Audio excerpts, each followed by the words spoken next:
Holy Week na at panahon na naman ng pagluluto ng mga kakanin. At for today's video, magluluto naman tayo ng biko na matagal mapanis. Aabot ito ng 3 araw sa room temperature at 1 linggo naman kapag inilagay sa ref. Kaya tara na at samahan niyo ako para malaman kung paano magluto nito. Magsasaing muna tayo ng 3 cups ng malagkit rice. So yung pagluluto dito ay para lang din sa normal na kanin. Huhugasan lang natin to ng 2 beses.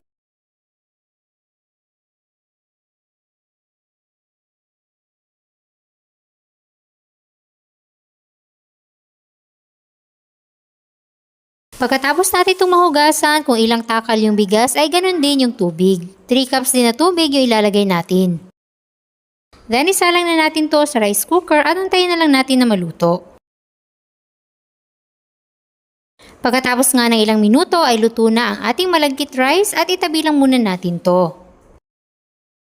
Then gagawin na natin yung ating latik. Gagamit lang tayo ng 2 cups ng kakanggata. Halu-haluin lang natin to at antayin hanggang sa mag-curdle. Kailangan natin tong bantayan para hindi masunog.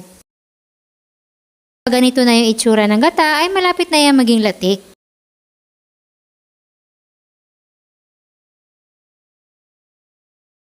So konti na lang at antayin na lang natin na maging golden brown. Kagaya nito.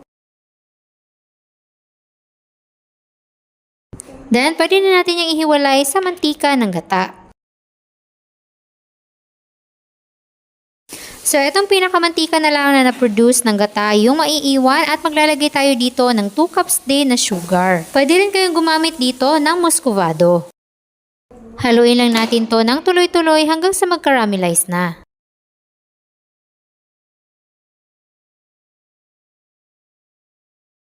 Kapag ganito na yung itsura ay konti na lang at malapit na yung mag-caramelize.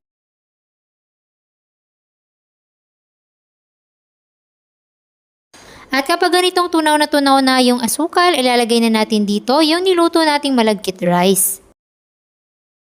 Then tuloy-tuloy na tayo sa paghahalo dito hanggang sa makoat lahat ng asukal.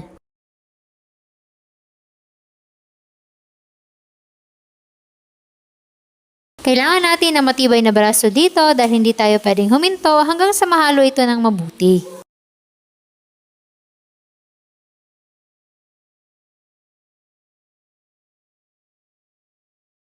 At ayan, halong-halo na kaya pwede na natin itong i-transfer sa bilao. Alam nyo ba na pwede nyo rin itong ipang negosyo ngayong Holy Week o sa kahit anong mga okasyon. Napakadali lang gawin at 3 ingredients lang yung kailangan natin.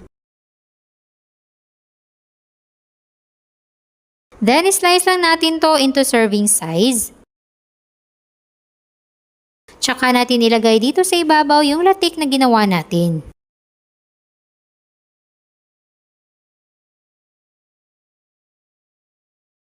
At ayan, meron na tayong biko na pwede natin kainin ng buong linggo na perfect na pang-partner sa kape. Kaya kung naghahanap kayo na pwedeng lutuin ngayong Holy Week na matagal mapanis, itry nyo tong biko. Kung hindi nyo nasundan yung ating mga sangkap, meron tayong listahan dyan sa baba. At sana'y nagustuhan nyo ang ating recipe for today. Enjoy!